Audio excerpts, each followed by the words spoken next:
பேராசிரியர் ஜெயந்தி அம்மா அவர்கள்.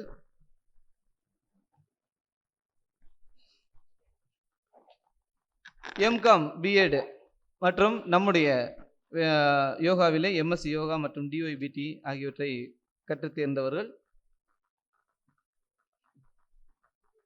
மாங்காடு எஸ்ஏஜி நகர் மனவளக்கலை மன்ற அறக்கட்டளையை நிறுவி அதிலே பேராசிரியராகவும் பணி செய்து கொண்டிருக்கிறார்கள். அது மட்டுமல்லாது ஆழியார் நேரலை நிகழ்விலே ஜூம் கோஆர்டினேட்டராகவும் இருந்து சேவை செய்து கொண்டிருக்கிறார்கள்.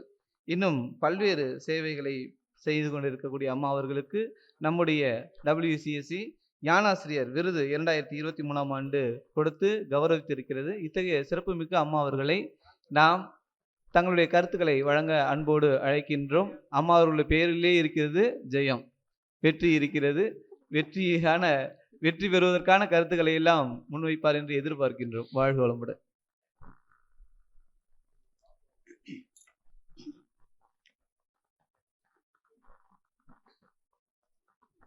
வாழ்க வையகம், வாழ்க வையகம், வாழ்க வளமுடன். குரு வாழ்க, குருவே துணை. எல்லாம் வல்ல இறையருளையும் குருவரையும் வணங்கி வாழ்த்தி இன்றைய மாலை நிகழ்வை இனிதே துவங்கின்றோம். ஆசான் அருட்தந்தை வேதாத்திரி மகரிஷி அவர்கள் சூக்குமான முறையில் நல்ல முறையில் இந்த நிகழ்வை நல்ல முறையில் நடத்தி தருவார்களாக. வாழ்க வளமுடன். இன்று கொடுக்கப்பட்டிருக்க தலைப்பு பார்த்தீங்கன்னா, பதிவுகளை போக்க சிறந்த வழி தவமே என்ற தலைப்பில் நான் பேச வந்திருக்கேன். முன்னாடி பேசின ஐயா பார்த்தீங்கன்னா, தவம் செய்யறதுக்கு முதல்ல தற்சோதனை செய்யணும். தற்சோதனை செய்வதற்கு முதலில் தவம் செய்ய வேண்டும். தவம் தேவை இல்லையா? அதே போல சேவை செய்வதற்கும் அவங்களுடைய மன அலைச்சூழல் எப்படி இருக்க வேண்டும்? கண்டிப்பாக குறைச்சாதான் அவங்களால சேவையை செய்யும். ஒரு பீட்டா அலைச்சூழல்ல இருக்கும் பொழுது எப்படி அவங்களால சேவை செய்ய முடியும்? தொண்டு என்று சொல்லும் பொழுது அவங்களுடைய மன அலைச்சூழல் வேகம் எப்படி இருக்க வேண்டும்? கண்டிப்பாக ஆல்பா நிலையில் இருந்தால்தான் அவங்களால சேவையை செய்ய முடியும். அப்போது எப்படி நமக்கு தேவை? மன அலைச்சூழல் குறைக்க வேண்டும் என்றால் கண்டிப்பாக என்ன தேவை? தவம் தேவை. ஐயா சொன்னாரு இரண்டொழுக்க பண்பாடுன்னு சொல்றாரு. அந்த இரண்டொழுக்க பண்பாடை நாம் எப்பொழுது சொல்கின்றோம் என்றால் தவத்தின் மூலமாகத்தான் நாம் சொல்கின்றோம். அந்த தவத்தில் தான் நாம் இரண்டொழுக்க பண்பாடை நாம் சொல்கின்றோம்.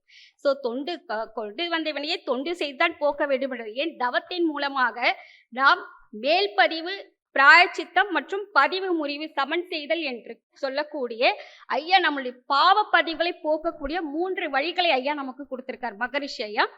பிராயச்சித்தம் என்று சொல்லக்கூடிய மன்னிப்பு, உடனடியாக துன்பத்தை நீக்குதல். யாராவது நம்மக்கிட்ட இது ஏதாவது துன்பத்தை கொடுத்தாலும் ஒரு சாரி சொல்றோமா இல்லையா? சோ இது ஒரு பிராயச்சித்தம். மேல்பதிவு அல்லது உணர்ந்து திருந்தி அழித்தல். நம்ம ஏற்கனவே ஏதாவது நம்ம உடல் வழியாக ஏதாவது தொந்தரவு வந்திருக்கலாம், அம்மா அப்பா வழியாக நமக்கு டயபெட்டிஸ் வந்திருக்கலாம். ஸோ அதை நாம் எப்படி போக்கிக் கொள்கிறோம்? உடற்பயிற்சி மற்றும் மருந்து, நல்ல செயல்கள் செய்வது மூலமாக நம்மளுடைய பதிவுகளை போக்கிக் கொள்ளும். மேலும் பதிவு முறிவு அல்லது சமன் செய்தல். இதுதான் மகரிஷி சொல்றாரு இறை உணர்வு. ஐயா சொல்றாரு, கர்ணருடைய பாட்டெல்லாம் சொன்னாரு. சோ இதனுடைய பொருள் என்னன்னா, நம்ம மோட்சத்தை அடைய வேண்டும். ஃபர்ஸ்ட் இறை உணர்வு பெற்றால் தான் வீடு பேரே அடைய முடியும். இறை உணர்வு பெறாமல் நீங்கள் எப்படி வீடு பேரே அடைய முடியும்? இறை உணர்வு பெறுவதற்கு தவம் வேண்டும் இல்லையா? அப்ப தவமே இந்த பாவ பதிவுகளை போக்குவதற்கு மிக மிக அவசியமானது தவம். இறை உணர்வு பெற்று செயல் விளைவை மதித்து எவ்வுயிருக்கும் தீங்கு செய்யாத விழிப்புணர்வுடன் செயலை செய்தல் இங்கு பாவப்பதிவுகளை புதிதாக தோன்றாது. இது மகரிஷி சொல்ற. முன்வினைகளும் அடியோடு முறிந்து போகும். இதே மகரிஷி சொல்றாரு, முன்னோர்கள் செய்த பதிவு வினைப்பதிவு வித்தில் உண்டு. மூளையிலே உன் செயலில் பதிவு அனைத்தும் உண்டு. பின்னே நீ செயல்விளைக்கும் புலனைந்தும் இயக்கி பெற்ற பழக்கப்பதிவு உண்டு. இம்மூன்றும் உன்னை நீ உள்ளுணர்வும் அகத்தவத்தை ஆற்றி உன்னுடைய அகத்தவத்தை ஆற்றி ஒவ்வொன்றாய் பழிப்பதிவை அகற்றி வர வேண்டும். தன்னில் பதிவான வினைப்பதிவுகளை மாற்ற தணிக்க செல்வம் பொருள் செல்வாக்கு பயனாகாது உணர்வீர் சொல்லிட்ட. பாருங்க, உங்களுடைய பதிவுகளை போக்க வேண்டும் என்றால் ஒரு கோயில்ல போயிட்டு ஒரு அன்னதானமோ இல்ல ஏதோ பொருள் தானமோ கொடுத்தாலோ உங்களால கண்டிப்பாக அந்த பதிவுகளை போக்கவே முடியாது. ஸோ கண்டிப்பாக அவங்களுடைய கர்மவினை பதிவுகளை கண்டிப்பாக நமக்கு வந்தேதான் தீரும். அதுவும் மகரிஷி சொல்றார் பாருங்க, கருவமைப்பு வழி வினைப்பதிவு சஞ்சிதமா. உங்களுடைய கருவமைப்பு வழியாக வந்த சஞ்சிதம் உருவெடுத்த பெண் கொண்ட வினைப்பதிவு பிராரத்தம். பிராரத்தம் என்று சொல்லக்கூடிய 3 வயதிலிருந்து நீங்க வந்திருக்கிறோம். பிராரத்த கர்மம் இரு வினையும் கூடி எழும் புகுவினையே ஆகாமியம். இந்த இரு வினையும் கூடிதான் உங்களுக்கு ஆகாமி கர்மம். அப்போ ஒரு வினையும் வீண் போகா, உள்ளடங்கி பின் வினைவாகும். ஒரு வினையும் உங்களுக்கு வீண் போகாது, கண்டிப்பாக வந்தே தீரும். செயலுக்கு தக்க விளைவு கண்டிப்பாக வந்தே தீரும். அப்ப இந்த பாவப்பதிகளை போக்க வேண்டும் என்றால் கண்டிப்பாக நீங்கள் தவம் செய்து ஒன்று ஒன்றாக நீங்கள் குறைத்துக் கொள்ள வேண்டும். அதுதான் சொல்றாரு, 5 புலன்களை மடக்கி புருவத்திலே அறிவனது மூலத்தில் ஆழ்ந்து நோக்கி அமர சிந்தை அடங்கிடும் சிவனே சிவனாகி சிறுக சிறுக பயின்றால் சித்திக்கும் உண்மை நெறி. சிறுக சிறுக பயில்க. வந்தவன தவம் வரலன்னா எப்படி வரும்? ஃபர்ஸ்ட் உடற்பயிற்சி செய்யுங்க. உடற்பயிற்சி செய்து நீங்கள் தவம் இயற்றினால் கண்டிப்பாக உட்காரும் பொழுது உங்களால் கண்டிப்பாக தவம் வரும். அதான் சிறுக சிறுக பயின்றால் சித்திக்கும் உண்மை நெறி. அதான் ஐயா கூட சொன்னார் ஒரு பாட்டுல. ஐயா சொன்னாரு, பார்ப்பான் அகத்திலே பால் பசு 5 மேற்பாருமின்றி வெறித்து திரிவன மேல்பாரும் உண்டோ மெய்ப்பாரும் என்றோ வெறியும் அடங்கினால் பார்ப்பசு 5 பாலும் சொரியுமே. அப்ப 5 புலன்களை மடக்கி புருவத்திலேயே நீங்கள் உயிர் உணர்வை பெறும் பொழுதுதான் உங்களுக்குள்ளாக என்ன துணிக்குது. கண்டிப்பாக அந்த உயிர் உணர்வு பெற்ற பிறகு நம்மளால கண்டிப்பாக மனலட்சுவை குறைத்து நம்மளால் தவம் மாற்ற முடிகிறது. அதே ஒரு அகத்தவமே தீவினை அகற்றும் அருள் நிலை இயல்பாக்கும் அகத்தவமே இறை வழிபாட்டினை ஓர் சேர்ந்த முறை. அகத்தவமே உயிர் வழிபாட்டை விளங்கும் ஒளியாம். அகத்தவமே மதங்களை எல்லாம் அடைய விரும்பும் ஒரு முடிவு. இதுல இருந்து என்ன தெரியுதுன்னா, நம்ம தவமே செய்து பதிவுகளை நிச்சயமாக நம்ம போக்கிக் கொள்ள முடியும். ஒரு சின்ன மகரிஷி கிட்ட ஒருத்தர் கேட்கிறார், சுவாமிஜி செயல் செய்தால் அதற்கான விளைவை வினைப்பதிவுகளை நாம தவத்தின் மூலமாக இது பண்ண முடியுமா, தீர்த்து கொள்ள முடியுமா, இல்ல அனுபவித்து தான் போக்கிக் கொள்ள வேண்டுமா அப்படின்னு கேட்கிறார். ஒரே மகரிஷி சொல்ற, அகநோக்கு பயிற்சியின் மூலம் வினைப்பதிவுகளை போக்க முடியும். உன்னால் ஒவ்வொன்றாக நீ கழித்து வர உங்களால் தவம் பண்ணி என்ன பண்ணலாம், நம்மளால போக்க முடியும். முதலில் மனதை எதில நிறுத்துறோம், உயிரில் ஒடுங்கி ஆன்ம உணர்வு பெற வேண்டும். பிறகு உயிரை இறைநிலையில் ஒடுக்கி தெய்வ உணர்வை பெற வேண்டும். இன்ப துன்ப உணர்வுகளை சிந்தி சிக்கி தவித்துக் கொண்டிருக்கும் மனித அந்த நிலையில் இருந்து உண்மை உணர்வு பெற்று பின் மனம் மற்றும் உடல்நிலைகளை கடந்து உயிர்நிலையில் நிலைத்து பின் உயிர்நிலையும் தாண்டி தெய்வ நிலையில் லயித்து ஆற்றும் செயல்கள் எல்லாம் கடமை உணர்வுக்கு எல்லோருக்கும் பயனாகும். அப்படி செய்கின்ற சிந்தித்து செயலாற்றும் செயல்கள் தான் நல்ல பயன்களை தரும். அப்ப அந்த அறிவு என்ன பண்ணும், தூய்மையான மெய்ப்பொருளோடு ஒன்றி நிற்கும்.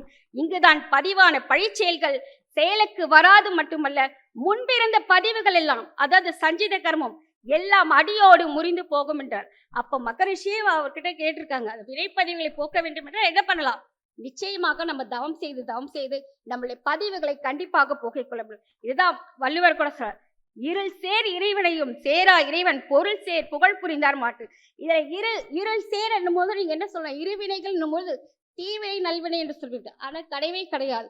பழவினை புகுவினை, சஞ்சித கர்மம், பிராரத்த கர்மம் அண்ட் ஆகாமிய கர்மம் என்று சொல்லக்கூடிய 3 கர்ம வினைகளை இந்த திருக்குறள் சொல்றார். அது மட்டும் இல்லாமல் ஆண்டாள் பாசுரத்தில் கூட சொல்றார், தூயோமாய் வந்து நாம் தூமலர் தூவி தொழுது வாயினால் பாடி மனதினால் சிந்தித்தால் போய பிழையும் புகுத்தறிவாய் நின்றவும் தீனில் தூசாகும் செப்போலார் எப்பாவாய்.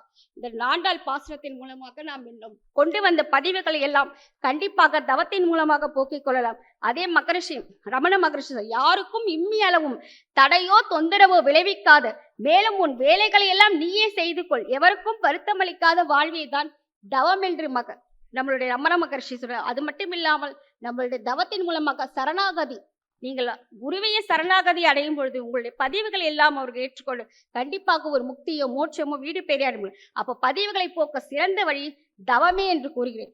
மேலும் ஒரு சின்ன ஒரு மகரிஷி வாழ்க்கையில் நடத்த ஒரு சம்பவம். அவர் அடிக்கடி எல்லாரும் வெளியே போகும்போது ஒரு போட்டோகிராஃபர் எப்பவுமே அவர் கூடவே போவார். அந்த போட்டோகிராஃபர் பார்த்தீங்கன்னா நிறைய சட்டையெல்லாம் மேலே போட்டுட்டு அவர் ஒரு பைத்தியக்காரமாய் போட்டுட்டு இருப்பார். அந்த போட்டோகிராஃபர் என்ன பண்ணுவார்னா, மகரிஷி கூட போகும்போது அவங்களோட இருக்கிறவங்கள்ட்ட காசை வாங்குவார். நான் உங்களை மகரிஷியோட போட்டோ பிடிச்சி உங்களுக்கு அப்புறமா தரேன் சொல்லிட்டு காசை மட்டும் பைசா மட்டும் வாங்கிட்டு இருப்பேன். ஸோ அப்படி இருக்கும்பொழுது அவங்க எல்லாரும் வந்து கம்ப்ளைண்ட் பண்றாங்க மகரிஷிகிட்ட. ஸோ இந்த மாதிரி இவர் வந்து நான் என்னப்பா செய்யறது, நான் வரக்கூடாது என்னால சொல்ல முடியாது. ஸோ மகரிஷி சொல்ற வார்த்தை, நான் முன்னோர்கள் செய்த பதிவுகள் ஏதோ இருக்கும் போல இருக்கு, அதனால்தான் இப்படி ஒரு பதிவு துன்பத்தை எனக்கு தந்திருக்கிறார்கள். அப்ப நான் இன்னும் தவம் செய்து இன்னும் நான் பதிவுகளை போக்கிக் கொள்ள வேண்டும். அப்போ மகானுக்கே இவ்வளவு பெரிய சோதனைகள் வரும்பொழுது நமக்கு எந்த மூளைக்கு. அப்போ பதிவுகளை போக்க சிறந்த வழி தவமே என்று சொல்லி என்னுடைய உரையை முடித்துக் கொள்கிறேன். வாழ்க வளமுடன். வாழ்க வளமுடன்.